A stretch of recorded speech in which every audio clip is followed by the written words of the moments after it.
اس نوجوان کہتا ہے کہ اے عمر بن خطاب، جنگ یرموک میں میرا سیدھا ہاتھ شہید کر دیا گیا، میرا سیدھا ہاتھ نہیں ہے، اس لیے میں ڈامے ہاتھ سے کھا رہا ہوں۔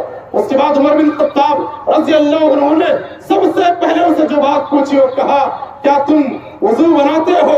یعنی وضو تم کس طرح کرتے ہو نماز کے لیے؟ لوگوں، آج اللہ نے ہم کو صحیح سلامت 2 ہاتھ دیا ہے، مگر ہم نماز کے چور ہیں، نماز سے دور بھاگنے والے ہم ہیں۔ یہ نوجوان کہتا ہے کہ اے عمر بن خطاب، وضو بھی میں ڈامے ہاتھ سے بناتا ہوں اور اللہ رب العالمین میرے ان کاموں میں میری مدد کرتا ہے۔ عمر بن خطاب نے پوچھا، یہاں بات کان کھول کر کے سننے کی ہے، جو ماؤں کی نافرمانی کرتے ہیں، جو ماں باپ کے ساتھ برا سلوک کرتے ہیں، ان کے لیے کان کھول کر کے بات سن لے۔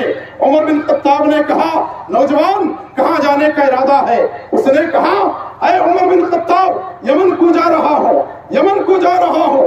عمر بن خطاب نے پوچھا، یمن میں کون ہے؟ اس نے کہا کہ میری بوڑھی ماں ہے، میری ماں ہے، کئی سالوں سے میں میری ماں سے دور تھا، ایک زمانہ ہوا میری ماں کو میں نے نہیں دیکھا، آج بھی بوڑھی ماں کی آنکھوں سے آنسو ٹپک رہے ہیں اپنے نوجوانوں کو سینے سے لگا لینے کے لیے۔ آپ بھی بوڑھی ماں اپنے نوجوان بچوں کے لیے ترس رہی ہے، تڑپ رہی ہے۔ اس نوجوان نے کہا، یمن میں میری بوڑھی ماں ہے، میری ماں کے ساتھ میں حسن سلوک کروں اور نیکی کا کام کر لوں۔ اے عمر بن خطاب، اسی لیے اب میں یمن کی طرف جا رہا ہوں۔ لوگوں ذرا غور تو کرو، اس نوجوان کا ہاتھ کٹا ہوا ہے اور ایک زمانے سے اپنی ماں کو اس نے نہیں دیکھا۔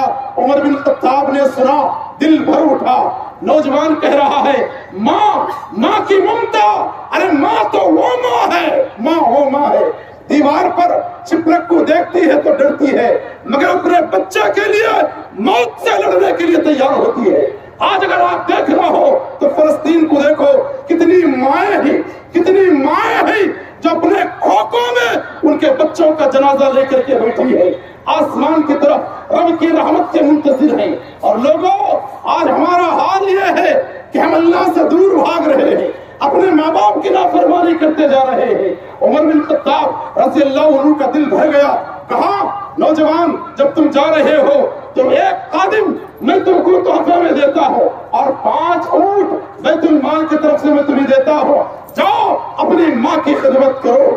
میرے بھائیوں سن لو، نیکی کا کام کرنا ہو تو پہلے ماں باپ کو بھی راضی کر لو، ماں باپ کو خوش کر لو۔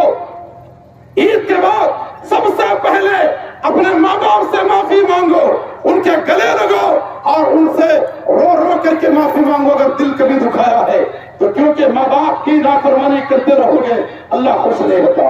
اور دوسری بات، اللہ کے نبی صلی اللہ علیہ وسلم نے فرمایا، مدمن الخمر، شراب کا عادی رمضان کے مہینے میں حرام چیزوں سے بچ کر کے رہے، مگر رمضان جیسے ہی ختم ہو گیا پھر ہم شراب کے عادی بن گئے۔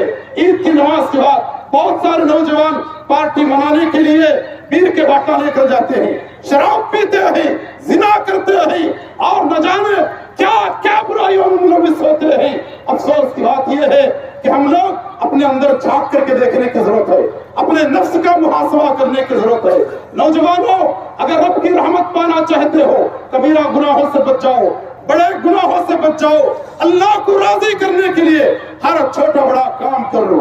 آخری بات، اللہ کے نبی صلی اللہ علیہ وسلم نے فرمایا، اس کے بعد اللہ تبارک و تعالیٰ اس آدمی کی نیکی کو بھی قبول نہیں کرتا، المنان آتا ہوں، جو دے کر کے احسان جتاتا ہے۔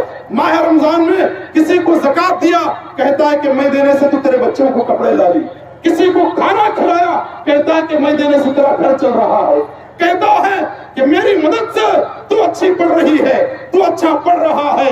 اللہ کی قسم، احسان جتانے والوں کی نیکیوں کا صلہ نہیں ملتا، اللہ تبارک و تعالیٰ اس کے نیکیوں کا بدلہ دنیا میں دے دیتا ہے مگر آخرت میں نہیں دیتا۔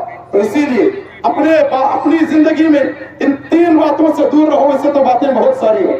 آخری بات یہ ہے، میں آپ سب کو یہ کہتا ہوں کہ اللہ تبارک و تعالیٰ صرف ماہ رمضان کا رہے گا، بولو اللہ صرف ماہ رمضان کا رہے، اللہ تبارک و تعالیٰ ماہ رمضان کا بھی ہے، ماہ شوال کا بھی ہے، اس زمین کا بھی ہے،